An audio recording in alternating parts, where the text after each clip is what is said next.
What's good YouTube? Welcome to my channel, Lasting Conditioning. Jeff Nippard knows nothing about lifting. Before we get into the video, comment, like and subscribe. Jeff is all about the stretch because some research papers have said it induced muscle hypertrophy. So a little thought experiment, and this is not to knock Jeff at all. If the stretch was so good, how come Jeff is smaller now compared to 2 or 3 years ago? And this is the thing. If the stretch was so good, then he would at minimum be a little bit bigger. But from the looks of it, he's actually smaller and more flat. So it doesn't really translate well if the stretch being so good and there's multiple muscles, then you can't really train in a stretch position properly.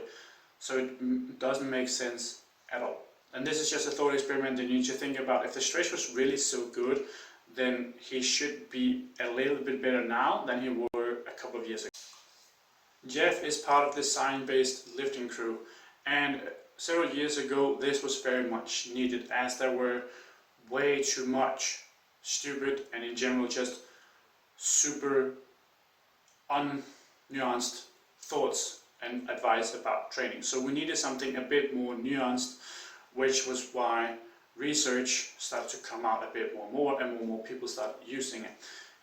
And it worked. However, nowadays the pendulum have swung way too far with all these sorts of recommendations, and it seems like every month or so there's a new paper that these science-based lifters are talking about, like this is the new best way to train, and a lot of the viewers will simply just change up their routine.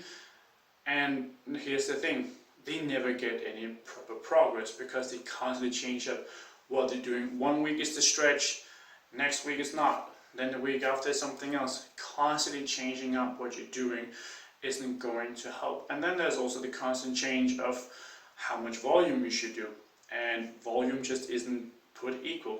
You can do a set of chest flies or a set of bench press.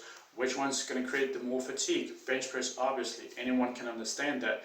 So you can't just be like, oh, X amount of sets for X amount, X muscle. Think about the exercise that you're doing and the amount of load you're going to be able to move in that particular exercise. If you do a lot of heavy barbell rowing, you're probably not going to have to use a lot of bicep work in terms of isolation, because your bicep is already getting a tremendous stimulus from that in the first place. Same if you're doing, weighted chin-ups as well. Your biceps are going to take a massive beating. So the amount of work that you do doesn't always just translate purely to the X number of sets that you do on a weekly basis. The exercises that you do matters. Jeff has in the past been put on record for training very softly, and I believe this is part of the reason why he actually liked the stretch so much, because it's sort of, at least scientifically, enables him to be, well, the stretch shows that I can get gains from just doing this, so I don't have to train as hard. Jeff clearly does not like to train very hard. He has in the past shown videos of him training where it's just like he went all out, and then he actually went to test it, and then he had 3 or 4, 5 reps left more he could have done.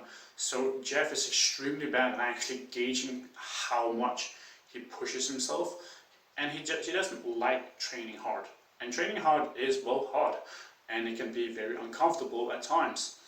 And I believe this is the exact reason why he likes to stretch, because it gives him a cop-out to do training, but in a very soft way.